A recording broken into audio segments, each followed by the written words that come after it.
you can't go home again.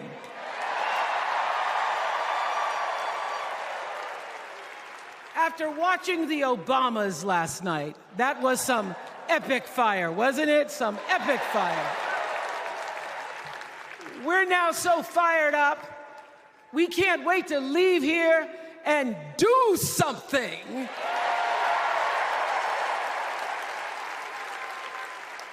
And what we're going to do is elect Kamala Harris as the next president of the United States.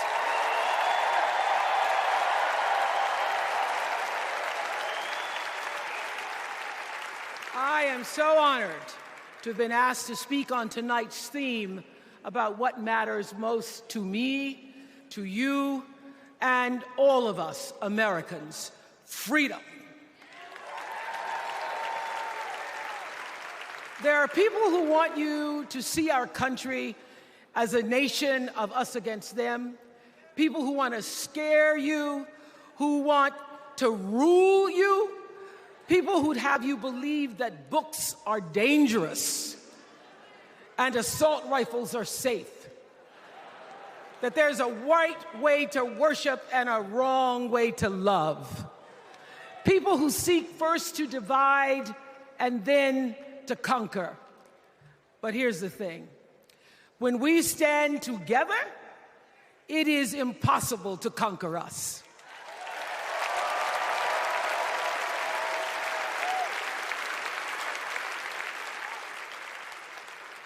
In the words of an extraordinary American, the late Congressman John Lewis,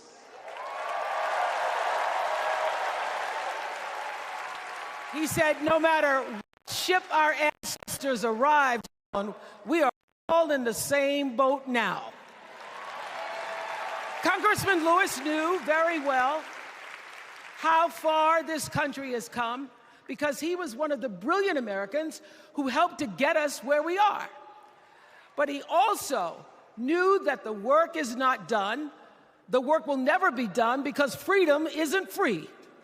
America is an ongoing project. It requires commitment. It requires being open to the hard work and the heart work of democracy. And every now and then, it requires standing up to life's bullies.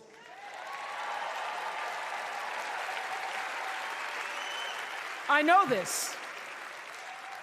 I've lived in Mississippi, in Tennessee, in Wisconsin, Maryland, Indiana, Florida, Hawaii, Colorado, California, and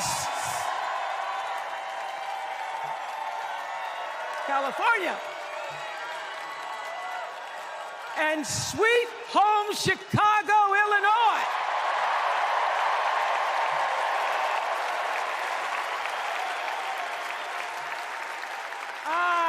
Have actually traveled this country from the redwood forests, love those redwoods, to the Gulf Stream waters.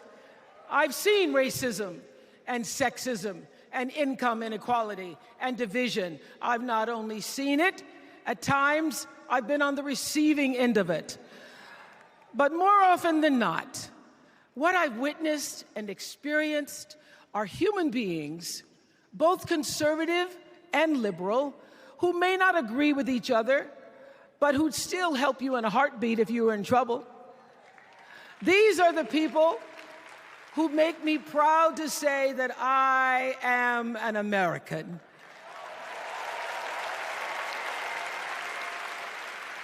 They are the best of America. And despite what some would have you think, we are not so different from our neighbors. When a house is on fire, we don't ask about the homeowner's race or religion. We don't wonder who their partner is or how they voted. No. We just try to do the best we can to save them. And if the place happens to belong to a childless cat lady,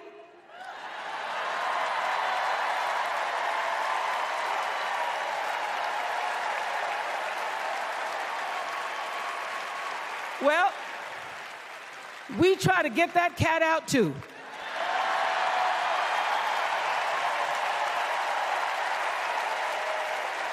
Because we are a country of people who work hard for the money. We wish our brothers and sisters well, and we pray for peace.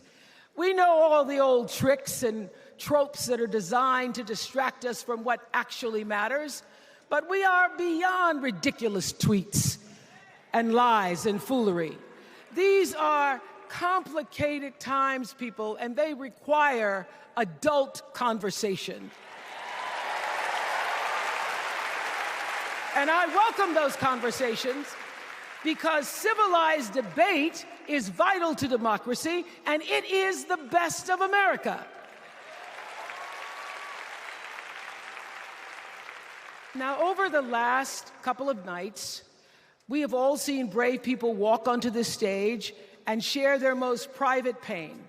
Amanda and Josh, Caitlin, Hadley, they told us their stories of rape and incest and near-death experiences from having the state deny them the abortion that their doctor explained was medically necessary.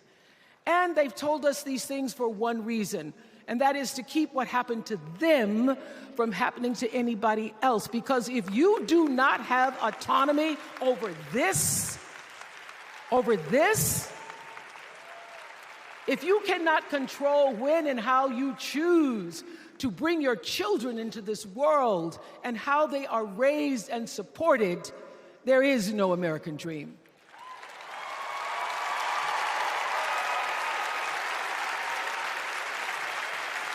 The women and men who are battling to keep us from going back to a time of desperation and shame and stone-cold fear, they are the new freedom fighters. And make no mistake, they are the best of America.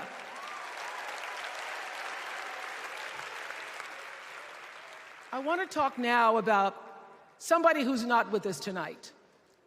Tessie Prevost Williams was born in New Orleans not long after the Supreme Court ruled that segregated public schools were unconstitutional. That was in 1954, same year I was born.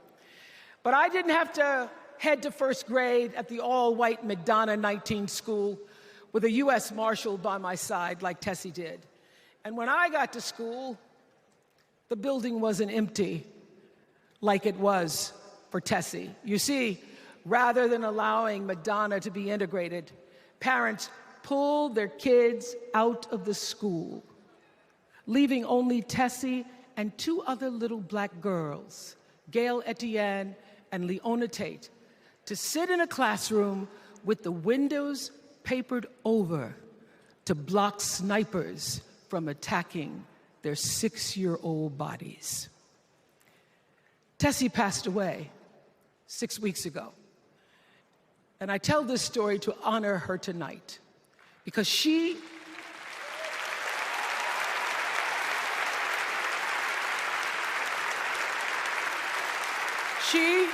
like Ruby Bridges and her friends, Leona and Gail, the New Orleans Four, they were called.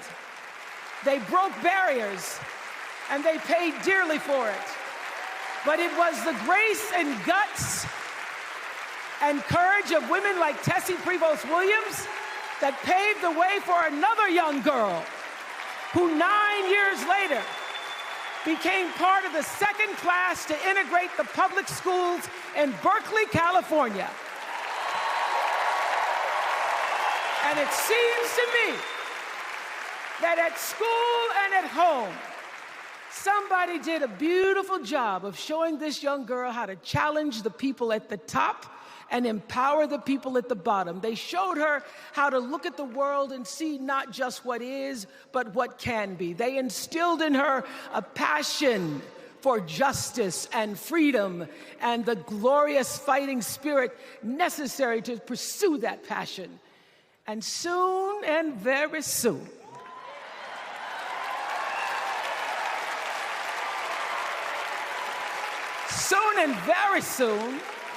we're going to be teaching our daughters and sons about how this child of an Indian mother and a Jamaican father, two idealistic, energetic immigrants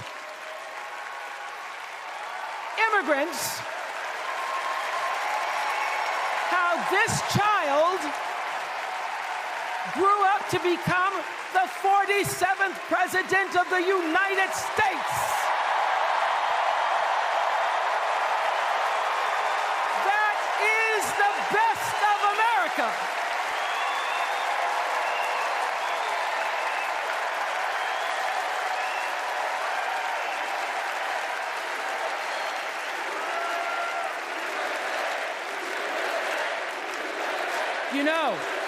You know, let me tell you this. This election isn't about us and them. It's about you and me and what we want our futures to look like. There are choices to be made when we cast our ballot. Now, there's a certain candidate that says if we just go to the polls this one time, that we'll never have to do it again. Well, you know what? You're looking at a registered independent who's proud to vote again and again and again because I'm an American and that's what Americans do. Voting is the best of America. And I have always, since I was eligible to vote, I've always voted my values. And that is what is needed in this election now more than ever. So I'm calling on all you independents and all you undecideds. You know this is true.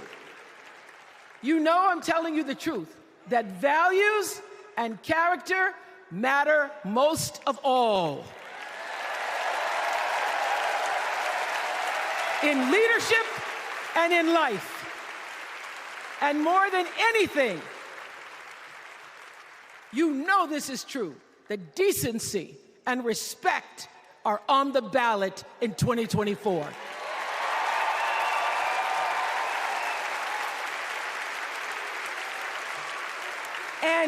And just plain common sense.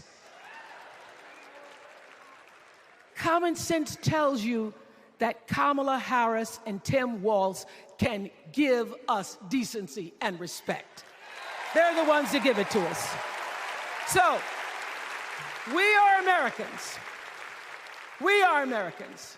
Let us choose loyalty to the Constitution over loyalty to any individual. Because that's the best of America. And let us choose optimism over cynicism, because that's the best of America. And let us choose inclusion over retribution. Let us choose common sense over nonsense.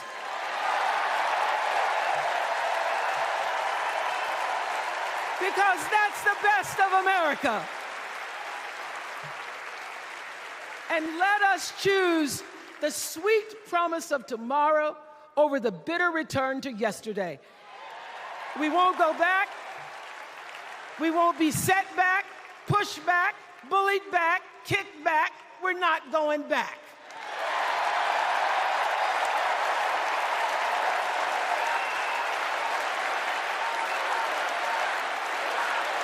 Not going back. We're not going back. So, let us choose. Let us choose truth. Let us choose honor. And let us choose joy.